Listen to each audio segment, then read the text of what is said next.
500 টাকার বিনিময়ে ভোট নয়, পকেট থেকে 5,000 টাকা খরচা করে ভোট দিব আমি কিয়ামতের জন্য। জোরে বলেন ঠিক কিনা? রাজি আছেন তো? আমাদের 500 টাকা লাগবে না। নেতা সিগারেট টান দিয়া হাতে দিছেন টান,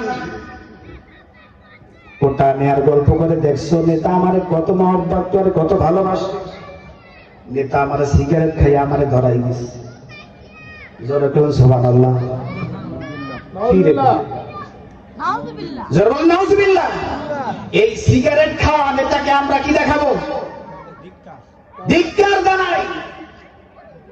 যেই নেতার চরিত্র ঠিক নাই ওই নেতার পিছনে আমরা চলতে রাজি না। জোরে বলুন ঠিক কিনা? যেই নেতার চরিত্রের সাথে কোরআন এবং হাদিসের মিল আছে আমরা সেই নেতার পেছনের হাঁটতে রাজি আছি তো? কারণ আমার ভাইয়ের, আমার বন্ধুগণ, আমাদের এই পর্যন্ত ইসলামটা বুঝতে কত ত্যাগ স্বীকার করা লাগছে। একটু ভালো করে সিরাতগুলো, ইতিহাসগুলো ঘুরে দেখুন। আমিরুল মুমিনিন হযরত ওমর রাদিয়াল্লাহু তাআলা আনহুর যুগে ওমর রাদিয়াল্লাহু তাআলা আনহু আমিরুল মুমিনিন রোমকদের বিরুদ্ধে অভিযান পরিচালনার জন্য তার বাহিনী পাঠালেন। ওই বাহিনীর ভিতরে আব্দুল্লাহ ইবনে হুযায়ফা তিনি অন্যতম একজন সাহাবী ছিলেন। রোমক বাদশা তারা খুব শক্তিশালী। আগে মুসলমানদের অবস্থা সম্পর্কে জেনেছেন যে মুসলমান নিজের জীবন দিতে পারে কিন্তু ঈমান দিতে পারে না। যেমন ঠিক কিনা? ওমর রাদিয়াল্লাহু তাআলা তাদেরকে যখন পাঠালেন, আব্দুল্লাহ ইবনে হুযায়ফা সেই দলের সাথে অন্যতম একজন সাথী ছিলেন।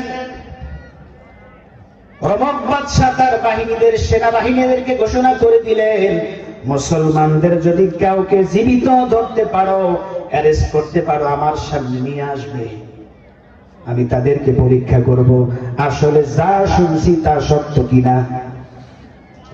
আমার ভাইয়ের, আমার বন্ধুগণ, দেখা গেল এক পর্যায়ে আব্দুল্লাহ ইবনে হুযায়ফা রাদিয়াল্লাহু তাআলা আনহুকে রাসূলের প্রিয় সাহাবী তাকে অ্যারেস্ট করা হলো। অ্যারেস্ট করে রোমক বাদশার সামনে নিয়ে গেল। নিয়ে যাবার পরে রোমক বাদশা তাকে জিজ্ঞেস করে, ও মুসলমান, তোমার কাছে এখনো ভালো একটা অফার আছে। তুমি যদি আজকে এই মুহূর্তে যদি কালেমা ছেড়ে দাও তাহলে আমি তোমার জন্য বিরাট বড় কিছু অর্থ সম্পদ তোমাকে দিয়ে দিব। তোমার গায়ের দেখো পোশাক আশাক ঠিক নাই, ভালো নাই, অথচ আমার বাহিনীগুলো দেখো কত অস্ত্র সজ্জ, কত তাদের সুন্দর পোশাক, তাদের দেখতে শুনতে কত সুন্দর। তুমি যদি আজকে এই অবস্থা আমাদের কাছে ফিরে আসো তোমার অবস্থাও এই রকমের হবে। হুযায়ফা ডাক দিয়ে বলে, ও রোমক সম্রাট, শুনে রাখো, মুসলমানের পোশাক আশাক জীর্ণ শীর্ণ হতে পারে কিন্তু আমাদের বুকের কলিজার ভিতরে ঈমান জীর্ণ শীর্ণ নয়। সুবহানাল্লাহ। আমার ভাইয়ের, আমার বন্ধুগণ, রোমক বাদশা চমকে গেল। কি বলল? সাথে সাথে তার উপরে নির্যাতন শুরু হয়ে গেল, টর্চার করা শুরু হয়ে গেল, মারতে মারতে তাকে বেহুশ করে ফেলানো হলো। এরপরে রোমক বাদশা আবার বলে, দেখো তোমার কি পরিস্থিতি হয়েছে, সমস্ত শরীর থেকে রক্ত ঝরছে, এখনো সময় আছে, তুমি কালেমা ছেড়ে দাও। যদি কালেমা ছেড়ে দাও তাহলে আমার যে সাম্রাজ্য আছে এই সাম্রাজ্যের অর্ধেক তোমাকে দিয়ে দিব। আমার ভাইয়ের, আমার বন্ধুগণ, ভালো করে মনোযোগ দেন। কির উপরে এই পর্যন্ত ঈমান এসেছে? আমরা নামাজ পড়তে পারতেছি, জিকির করতে পারতেছি। আমার ভাইয়ের, আমার বন্ধুগণ, হুজুর হুযায়ফা রাদিয়াল্লাহু তাআলা আনহু ডাক দিয়ে বলে, ও রোমক বাদশা রে, তোমাকে ব্যক্তহীন কণ্ঠে জানাই দিতে চাই, তুমি মারতে মারতে আমার শরীরের সমস্ত রক্ত ঝরাতে পারবে, আর দুনিয়া তোমার আর তোমার শাসকের অর্ধেক না। যদি গোটা দুনিয়া আমার জন্য লিখে দাও তারপর 1 সেকেন্ডের জন্য আমি কালেমা ছেড়ে দিব না। সুবহানাল্লাহ। আমার ভাইয়েরা, আমার বন্ধুগণ, রোমক বাদশাহ আরো আশ্চর্য হয়ে গেল, কি বলে আমি যা শুনেছি এখন তো তার বাস্তবতা আরো বেশি দেখতেছি। সুবহানাল্লাহ। এরপরে রোমক বাদশাহ বলেন, বাবারে শোনো, কি করবা দেখো, তোমার জীবনটাই যদি চলে যায় তুমি তো মরে যাবা, কি হবে। হুযায়ফা ডাক দিয়ে বলে, তুমি তো জানো না, তুমি আমাকে মারতে মারতে যদি শহীদ করে ফেলো, তোমার কাছে আমি মৃত্যু হতে পারি, কিন্তু আল্লাহর দরবারে আমি মৃত্যু নই। সুবহানাল্লাহ।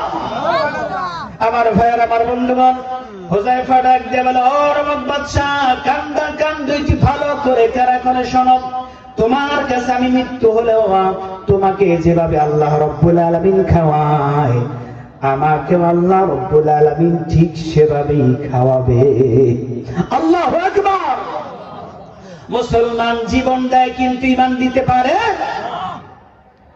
আমার ভাইয়েরা, আমার বন্ধুগণ, রোমক বাদশাহ ডাক দিয়ে বলে, ও যুবকের শোনো, শুধু তাই নয়, তোমাকে আর অফার দিচ্ছি, আমার একমাত্র একটা মেয়ে আছে, আমার সাম্রাজ্যের অর্ধেক নয় পুরোটাই দিয়ে দিব, আর আমার একটা মেয়ে আছে, ওই মেয়েটাও দিয়ে দিব,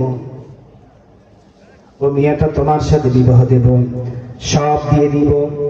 হযরত হুযায়ফা রাদিয়াল্লাহু তাআলা আনহু ডাক দিয়ে বলে, ও রোমক বাদশা রে, তুমি আমাকে কি লোভ দেখাবা, আমাকে আমার রাসূলকে শুধু দুনিয়ার রাজত্ব নয়, দুনিয়ার সভামণি নয়, ওই আকাশের সূর্যটা দেবার যদি ক্ষমতা থাকতো, তারপরে আল্লাহর রাসূল তিনি দিনের দাওয়াত থেকে এক সেকেন্ড বিচলিত হতেন না। যারা বলেন ঠিক কিনা?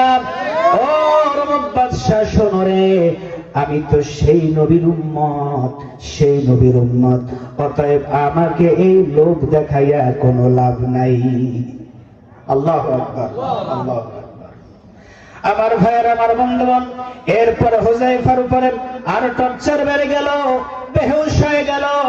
এরপরে আবার হুশ করানো হলো। হুশের পরে হযরত হুযায়ফা রাদিয়াল্লাহু তাআলা আনহু ডাক দিয়ে বলে, ও রোমক বাদশা, তোমার যা মনে চায় তুমি তা করো, আমার কোনো আপত্তি নাই। হুযায়ফা হাসতেছে। সুবহানাল্লাহ। যারা বলেন সুবহানাল্লাহ। হুযায়ফা হাসার পরে রোমক বাদশার চোখ কপাল উঠে গেছে। সুবহানাল্লাহ। এ কি দেখতেছে? আমার ভাইয়ের, আমার বন্ধুগণ, হযরত হুযায়ফা রাদিয়াল্লাহু তাআলা, এখনই এই মুহূর্তে তোমাকে হত্যা করা হবে, যদি কালেমা না ছেড়ে দাও। হুযায়ফা আরো হাসতেছে, মুস্কি হাসতেছে। রোমক বাদশা বলে, কেন হাসো, কি রহস্য রয়েছে? হুযায়ফা ডাক দিয়ে বলে, আমি এই জন্য হাসি, আমার জীবন একবার নয়, আমার শরীরে যে পরিমাণ পশম আছে, ওই পরিমাণ আল্লাহ রাব্বুল আলামিন যদি আমাকে জীবন দিত, ওই পশম পরিমাণ জীবন আমি দ্বীনের জন্য কোরবান করে দিতাম, তারপর আমি তোমার সামনে আমি কালেমা বিলীন করে দিতাম না। যারা বলুন সুবহানাল্লাহ। মরতেই হবে যখন, শহীদি মরণ দিও আমাকে। আমরা চাই কি চাই না?